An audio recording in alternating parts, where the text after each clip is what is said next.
Salut chers internautes, très heureux de vous retrouver pour votre capsule instant d'entretien. Au cœur de nos échanges ce matin, le poste de directeur technique national, vous le savez, la Fédération béninoise de football a lancé il y a peu un appel à candidature pour le poste.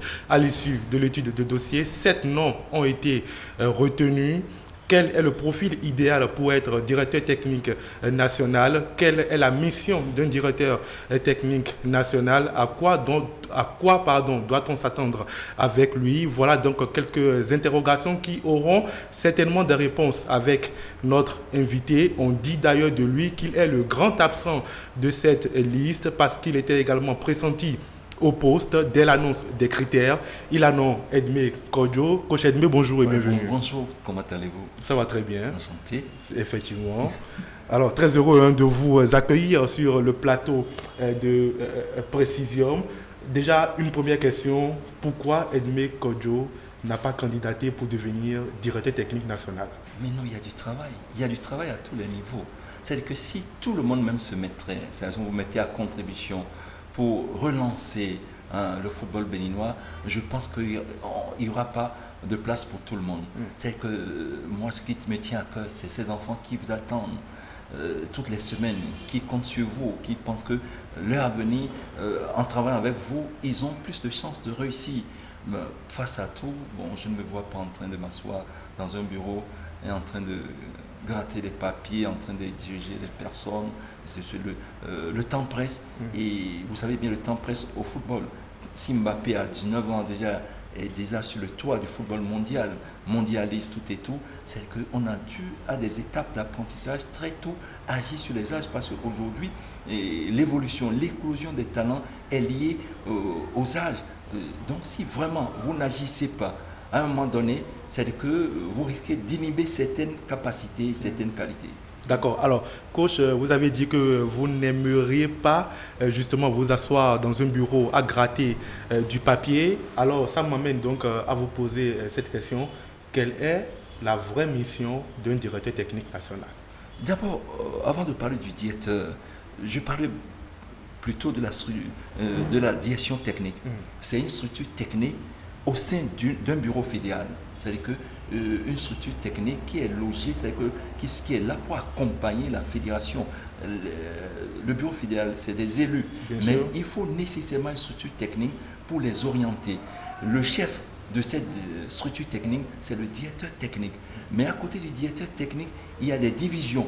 Il y a des divisions dont les chefs ont un profil spécifique. Par exemple, on peut parler de la division promotion du football des femmes, parce que vous savez un peu ce que ça... Bien sûr. Vous connaissez bien la température du championnat des femmes au Bénin. On peut parler de la relève, parce que sans relève, un pays n'a pas d'avenir. Certes, les écuyers le football chez les jeunes, ont émerveillé le monde. Mais qu'est-ce qu'il y a depuis qu'on est revenu? Tous ceux qui sont à l'échelle inférieure, ils ont dû se casser les dents parce qu'on ne les a pas assez préparés pour répondre et accompagner l'élan des écuyers seniors.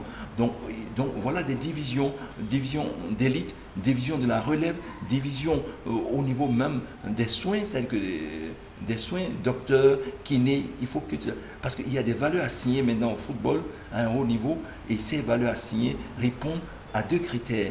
Analyse comportementale de l'élite mondiale. L'élite mondiale est où? Les meilleurs sont où? Hier soir, je suis certain que vous avez vibré quand vous avez vu Liverpool tenir compétent. Manchester United. Non, Manchester. Et avant de donner le coup de glas. Donc voilà, l'élite mondiale. Mais quel chemin, quelle étape franchie pour arriver là? Donc, il y a les valeurs assignées. Donc, ça répond aux analyses comportementales de l'élite mondiale. Les perspectives, au moment où nous allons nous mettre en chantier, préparer des jeunes, il faut combien de temps pour qu'ils arrivent là, ou bien qu'ils se rapprochent? Et quel est l'écart aujourd'hui? Quel est l'écart qui nous sépare de ces valeurs assignées? Et comment remédier à l'étape actuelle, c'est-à-dire que notre étape actuelle et les valeurs assignées, comment faire pour réduire l'écart qui nous sépare des autres, pour avoir la chance aussi un jour d'être au mondial, et que l'Afrique ne joue pas continuellement au niveau du quart de finale et qu'on ne puisse jamais accéder aux demi-finales consorts. Donc voilà un peu grosso modo des divisions qui vont aider le bureau fédéral désormais à rayonner. Donc c'est cette division ils ont un profil bien précis. Oui. Et chef division doit nécessairement déposer, ce n'est pas de la blague, les gens s'amusent, déposer un projet. C'est quoi un projet? Un projet répond à des besoins. Et il faut définir la mission du projet. La mission va clarifier sur à quoi ils vont servir. Ouais, il y a le directeur technique, il y a les divisions. Donc la mission va clarifier sur à quoi ces chefs de division vont servir. Il y a les objectifs du projet. Quel objectif nous voulons atteindre? Il y a les étapes opérationnelles qui prennent en compte le savoir agir, le vouloir agir et le pouvoir agir. Le savoir agir, par exemple, c'est nécessairement les compétences. Les connaissances, est-ce que vous avez des compétences? Est-ce que vous avez des connaissances? Vous devez déposer vos diplômes, on doit contrôler. Parce qu'il ne faut pas s'amuser. J'ai l'impression qu'on est en train de distraire la galerie là. Au niveau du vouloir agir, c'est les valeurs, les croyances et les missions. Valeurs, ce ne veut pas dire l'argent, ce n'est pas l'or. Les valeurs, c'est un substantif qui désigne ce qu'il y a de plus important dans votre vie. Et quelle que soit la situation, si vous avez la conviction, sous le soleil, la pluie, d'avancer, de faire avancer le groupe malgré les séquelles. Donc voilà ce qu'on appelle valeur. Les missions, pratiquement, on a parlé des missions. Le vouloir agir, si on a parlé de valeur, de croyance et de mission. La mission, on avait dit tout à l'heure, clarifier sur à quoi on servir. Et maintenant, le pouvoir agir, ça, ce n'est plus vous. C'est ceux qui vont financer le projet. C'est ceux qui vont... Qu'est-ce qu'on met à votre disposition pour avancer? Vous voyez maintenant dans tous les vents, il y a du pavé, des rues. Et maintenant, on va terminer avec les délais intermédiaires. Oui. Vous voyez, les gens font des sorties, ils vont mettre la pression sur les équipes. Dans 6 mois, nous serons à tel niveau. Dans 1 an, ce n'est pas Air peut-être, comme à Air Afrique. On promet de venir à 8h, on vient à 10h jusqu'au moment où Air Afrique est parti. C'est que maintenant, en toutes choses comme les rues qu'on observe et les chantiers, il y a des précisions à tous les niveaux. Donc, voilà un peu la tâche, celle que, et on a parlé maintenant tout à l'heure de projets que les uns et les autres doivent déposer, mais c'est tout cela, il doit partir d'un état des lieux. Parce que c'est l'erreur que nous commettons souvent. C'est de quoi nous souffrons? Pourquoi jusqu'à aujourd'hui, on est à cette étape et qu'on ne bouge pas. Vous pensez qu'il y a lieu de faire d'abord un diagnostic avant de prendre n'importe quel choix? Pas de grandes réunions, on vient manger, pas non. Il revient à chaque chef de division en fonction de leur division. On a parlé de plusieurs divisions, ça dépend des priorités du bureau fédéral. Est-ce que c'est la relève? Est-ce que c'est l'élite qui joue présentement? La médecine, cela va sans dire. Nécessairement, la promotion du football des femmes, cela va sans dire. Donc l'état des lieux, de quoi nous souffrons? C'est sur le plan technique. C'est-à-dire que habilité technique. De quoi souffrent nos joueurs? Est-ce qu'ils ont une grande maîtrise de balle? Est-ce qu'on n'a pas extrapolé? Est-ce qu'on n'a pas galvaudé un peu cette étape? Après, sur le plan du comportement tactique, est-ce que nous avons des comportements tactiques? C'est-à-dire qu'un bloc d'équipe, un bloc d'équipe moyen, un bloc d'équipe bas, animation offensive, organisation défensive. Comme on a vu hier clairement avec Liverpool, est-ce que vraiment on en est là? À quel moment il faut commencer par leur inculquer pour que cela devienne des automatismes? Parce que c'est sur les automatismes qu'on doit pouvoir agir. Donc, dans l'état des lieux aussi, on doit pouvoir analyser sur le plan aussi on a parlé de la tactique, physique, sur le plan physique. Est-ce que nous avons le coffre? Parce que vous avez vu les équipes aussi, ils ont peiné. C'est le coffre vraiment d'attaquer un match et de terminer comme on a commencé. Hier, on a vu. Jouer 100% 90 minutes. Non, 100 minutes. Parce qu'il y aura des arrêts de jeu. Hier, il faut préparer les joueurs pour 100 minutes. 90 minutes parce qu'à un haut niveau maintenant, quand vous baissez la gamme, 5 minutes, hier, Liverpool a demandé à baisser la gamme avant de donner le coup de glas. Mais l'adversaire a failli égaliser et détruire un peu tout ce qu'ils ont à construire. Donc, tous ces facteurs, sur le plan psychique, est-ce que nous avons des joueurs très forts dans la tête qui veulent, sur le plan moral? Non, voilà, on doit pouvoir nécessairement déposer un projet et en fonction de ce projet maintenant, faire, comme j'ai parlé tout à l'heure, des valeurs assignées sur quel choix, en fonction des moyens de ces, et ça, c'est le pouvoir agir. C'est-à-dire qu'en fonction des moyens qu'on met à votre disposition, qu'est-ce qu'on peut faire au niveau des départements, au niveau national, au niveau d'une cellule? Est-ce que c'est une école de foot? Parce qu'aujourd'hui, si le Sénégal, pratiquement au niveau de toutes les catégories d'âge, est en train vraiment de monter sur les podiums, même si ce n'est pas champion, deuxième, troisième, c'est parce qu'il y a 3 écoles de foot Djamba, Génération Foot, Planète Foot, là où elles vivent, où on forme. Et on est sûr qu'à tel moment, vont sortir donc à tous les niveaux maintenant. Un laboratoire de futurs champions. On a l'exemple avec Idrissa Gana Gueye, Sadio Mané et compagnie. Et aujourd'hui, alors coach, sans vous couper, je voudrais quand même qu'on revienne sur le profil idéal pour être directeur technique national, parce que je suppose que c'est un poste d'ailleurs, comme il le dit, technique, n'importe qui ne peut pas y postuler. Il y avait déjà eu une première polémique quand, dans les critères de la FPF, on a exigé que celui qui sera désigné soit forcément un Béninois. Est-ce que déjà là, ça vous a un peu embêté? Non, moi je ne suis pas... Quiconque a beaucoup vu peut avoir beaucoup retenu. Bénin, je ne suis plus embêté. C'est-à-dire qu'on ne guérit pas parce qu'on se souvient. On se souvient parce qu'on est guéri. C'est-à-dire qu'il faut s'attendre à tout. Il faut prendre les choses avec souplesse. C'est le bonheur de tous les jours. Avec mon âge, plus rien ne m'étonne. Donc, pratiquement des fois, je suis un peu désolé. Je vois le danger venir, mais ce n'est qu'à mon niveau. Mais après, il constate les dégâts. Donc, pratiquement, le directeur technique... Si vous demandez un portrait robot. Oui, c'est au niveau des tests fondamentaux. Mais il y a des tests. C'est ça qui est étonnant un peu ici. C'est que pratiquement, c'est l'homme qui a le plus grand diplôme. Je prends un exemple. Aimé Diaké, en temps, mais il a franchi toutes les étapes. C'est presque un sac au dos. Il a école de football, entraîneur national, il a tout vécu. Donc, assis dans son bureau, il est capable d'accompagner toutes ces divisions. Parce que le directeur technique doit avoir son mot à dire au niveau de toutes ces divisions. Si, côté là, on lui amène un contenu de travail, il doit pouvoir dire, voilà, contenu de tel. Il ne s'agira pas de plaquer des modèles venus d'ailleurs. Moi, j'ai eu la chance dans ma vie, Allemagne, France, N fois, Brésil, mais il ne s'agit pas, il faut adapter en fonction des moyens et des réalités du terrain de votre pays. Il faut adapter tout, sinon vous allez passer à côté. Donc, il s'est bien dit dans les tests fondamentaux, le plus grand vécu, parce que le plus grand vécu en matière de joueur, il peut, entraîneur, il doit avoir franchi toutes les... Entraîneur national, il doit avoir des sensations. Le directeur technique, comme l'a défini la FIFA et la CAF à Marrakech, c'est que le directeur n'est pas là pour sauter dans l'avion et accompagner les écureuils pour aller prendre les plumes. Le directeur technique s'occupe de la relève de 2 mètres. C'est que lui, tout le temps, c'est un cerveau pensant. Il n'a plus le temps de jouer comme de nuit. Il doit penser pour que les divisions marchent. Il doit penser développement du foot. Développement du foot. C'est-à-dire que la relève du football, c'est-à-dire que lui, il est là pour travailler pour les entraîneurs nationaux sont en place. S'ils ont des renseignements, ou bien ils ont des approches à lui, à son niveau, ils peuvent lui échanger, discuter, dire qu'ils auraient voulu des joueurs de tel profil, de mettre l'accent sur telle animation, tel système de jeu, ainsi de suite. Mais attention, lui, qu'on ne croit pas que le directeur technique, c'est chaque fois sauter dans l'avion des écureuils, la FIFA et la CAF ont été clairs. C'est-à-dire qu'il a du travail et il doit travailler pour servir tous les autres. D'accord. Alors, Edmé Godjo, vous connaissez très bien le Bénin. Vous avez d'ailleurs dit que peu de choses vous étonnent désormais. On connaît également votre vécu, votre parcours. On vous voit au sein de l'UNECATEF, qui est le regroupement des entraîneurs locaux, donner quelques formations des fois.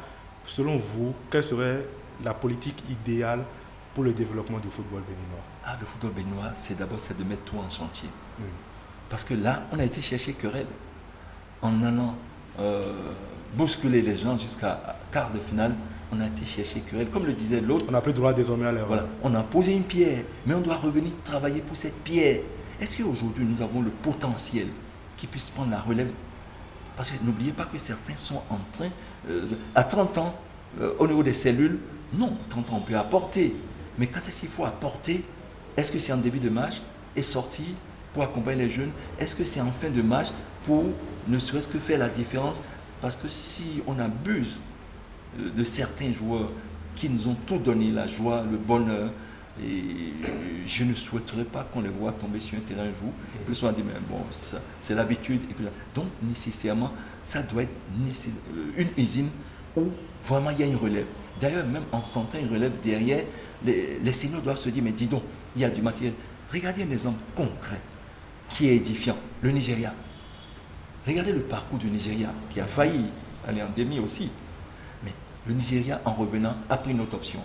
Est-ce que nous avons ce courage? C'est-à-dire que maintenant, tous les joueurs qui ont atteint ça, un âge donné, on les laisse continuer dans leur club parce qu'en répondant aux exigences de leur club seulement, ils pourront être à la hauteur. Mais répondre aux exigences du club et de l'équipe nationale, c'est difficile. Et on a fait un virage, et on a ramené rien que des joueurs de 19 ans. Mais si ici les meilleurs sont les plus âgés, est-ce qu'on peut faire cette politique, Edmé Kodjo? Oui, ça dépend. Qu'est-ce qu'on faisait pour ne pas préparer une relève? C'est que prochainement, on risque d'avoir les mêmes. Oui. Parce qu'ils ont vécu. Déjà, sur le plan local, comment on peut faire pour améliorer le niveau du championnat? Parce qu'on a quand même, ça fait il y a 2 ans au moins qu'on a plus ou moins un championnat qui est régulier. Comment faire justement pour que les joueurs issus de ce championnat soient performants? On a quelques bonnes nouvelles en ce qui concerne ce championnat, avec quelques joueurs qu'on voit qui s'expatrient. Et désormais dans la sous-région, on a Jérôme Agossa avec par exemple le Joliba qui est venu le chercher à la SPAC. D'autres joueurs, Mohamed Saka qui est désormais du côté de la Guinée. Mais il en faut davantage. Et donc comment faut-il faire justement pour améliorer le niveau de ces joueurs-là que vous voyez des fois aussi arpenter les terrains de football béninois? Youssouf qui est du côté de Amiens. Mais voilà, ceux ils ont eu la chance. Je n'ai pas dit que c'est moi, c'est le destin. C'est que Jérôme Agossa, ça, on a dû le remouler à la SPAC. On a dû le remouler à la SPAC. C'était dur. Ils rechignaient, même locaux. C'est des joueurs qui rechignaient. J'ai dit, mais vous prétendez aller dans un marché. Le marché a des exigences. Les exigences du football de haut niveau. Mais alors là, il faut commencer par vous mettre au pas sur le plan physique. Donc j'ai cité un certain nombre de capacités à développer. Mais ce n'était pas au niveau de la première division qu'on devait faire ce travail. C'est que la première division devait être vraiment, ça devait être fluide. Donc pratiquement, c'est-à-dire qu'il faut maintenant nécessairement qu'on ait des entraîneurs formateurs qui reviennent sur les fondamentaux. Et des fois, on se trompe dangereusement. Parce que ces pays que j'ai cités, qu'on a eu le temps de parcourir, de vivre, de faire des stages pointus, avec des diplômes, attention, il ne s'agira pas d'attestation de participation. Ce n'est pas Wadounou, vous m'excusez, si je ne pas le fond. Non, parce qu'il y a des gens, vous m'excusez, on confond tout ici. C'est que, normalement, au-delà de... Vous parlez de formation diplômante. Voilà, donc nécessairement, des gens qui ont été vraiment, qui ont des diplômes avérés, on a dit reconnus, et sur leur diplôme, vous devez voir en bas, les correspondances de l'université. Donc si on clique 5 minutes après, on doit savoir que c'est vraiment un diplôme ou bien c'est canular. Donc des entraîneurs formateurs. Nulle part, moi je n'ai vu les gens venir et jouer 2 camps. Mais ici, les gens viennent, ils gambadent un peu 2 camps. Comment voulez-vous? Vous ne savez pas faire la passe. Du début à la fin du match, vous allez faire des passes ou pas. Mais vous ne maîtrisez pas les passes et vous voulez jouer à un haut niveau. Donc ça veut dire qu'il va falloir qu'on ait des entraîneurs formateurs et que le directeur technique dégage un contenu de travail que au niveau de la division, de la formation, il y a une division formation, que celui qui va être au niveau de cette division soit pointu. Parce qu'au fait, le directeur technique, s'il est rassembleur, si c'est vraiment mettre tout le monde à l'aise, il choisit des gens compétents, il pourra réussir sa mission.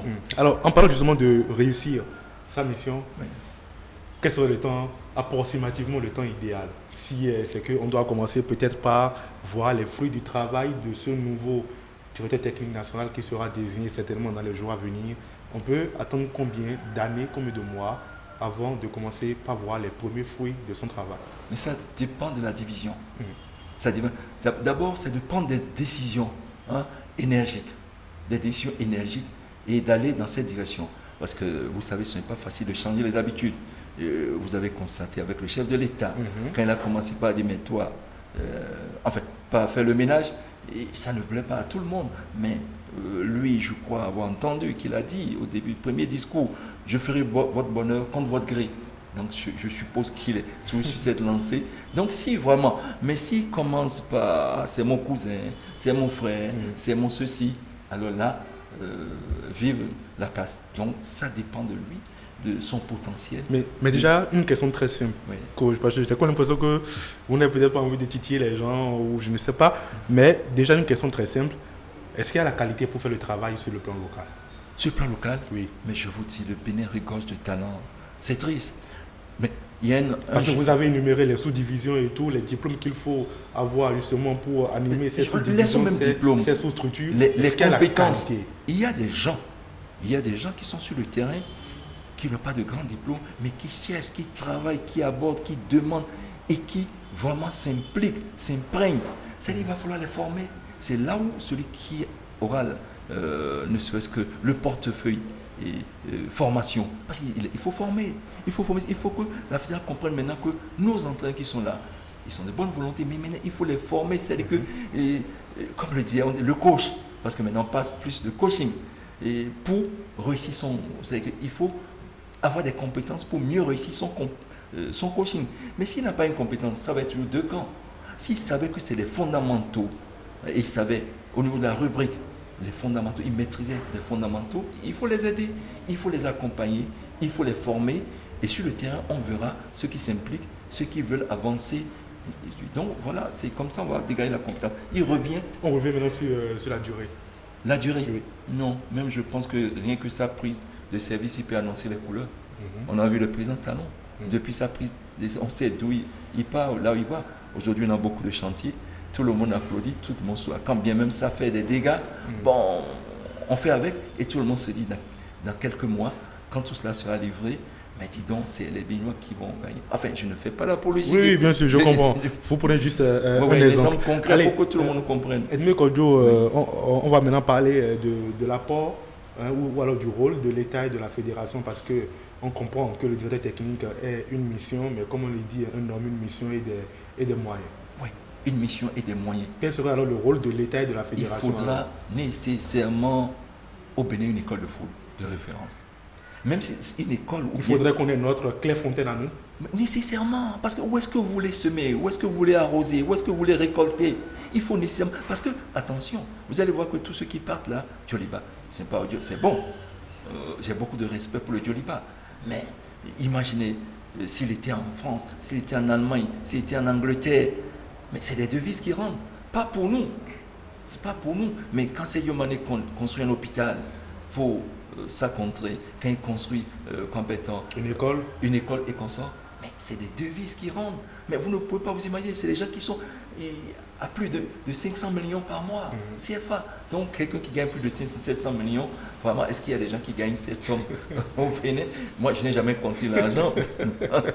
Donc l'un dans l'autre, c'est pour vous dire que ça dépend en fonction, il faut que la personne s'imprègne des réalités de notre milieu, les priorités, le choix des hommes. Et que le ministère, d'abord, salue l'apport du gouvernement qui veut, mais il va falloir orienter les tirs, réorienter certains tirs pour que vraiment... Au fait, aujourd'hui, le football ou le sport devait être comme les chantiers qu'on construit. Vous et nous devions constater que, mais dis donc, il y a tournoi international pour des enfants de moins de 15 ans. Ah, demain, mais on voit le geste plus, même si on les a gagnés, on appelle à sec. Est-ce qu'aujourd'hui, il y a quelque part, depuis qu'on finance un noyau des enfants de moins de 15 ans, qu'on peut aller chercher? J'ai bien peur, c'est là où je dis aux gens, attention, vous êtes en train de courir, courez bien. C'est 2 mois que vous avez fait en prison, prochainement vous avez fait 6 mois. Vous avez fait 6 mois parce qu'on va attendre la dernière mission, c'est pas fait. Vous êtes en train de faire référence à l'histoire des cadres. Oui, parce que il faut toujours puiser dans ces réalités, dans ces ressources. Ailleurs, ça ne se passe pas comme ça. Ce n'est pas la veille, on commence pas à dire, mais où est-ce qu'ils sont? Mon cousin qui est là-bas, on va diminuer son âge, on va reprendre l'acte de naissance. Non, mais de tout, ils savent à quoi s'en tenir maintenant, ceux qui en auront la responsabilité. Effectivement. Donc, mais ce n'est pas la veille qu'on dresse son chien de chasse. Après, on va dire, ils ne sont pas bons. Non, on devait avoir, c'est-à-dire que nécessairement, c'est un travail qui devait se faire au quotidien. Mais je suppose que le directeur technique qui vient et le bureau fédéral et le ministère vont se donner la main pour qu'on n'assiste plus à de pareils. Vaut mieux qu'on nous gagne proprement, qu'on se dise, ouais, les Arabes, cadets, c'est rare de les voir sur le podium. Mais après, à 23 ans, parce que l'âge de la meilleure performance au football, c'est 22 ans, 23 ans. Et quand vous retournez voir les grands, les trains à grande vitesse, les 2 trains à grande vitesse qui arrivent à l'heure depuis 10 ans, à savoir Messi et Cristiano.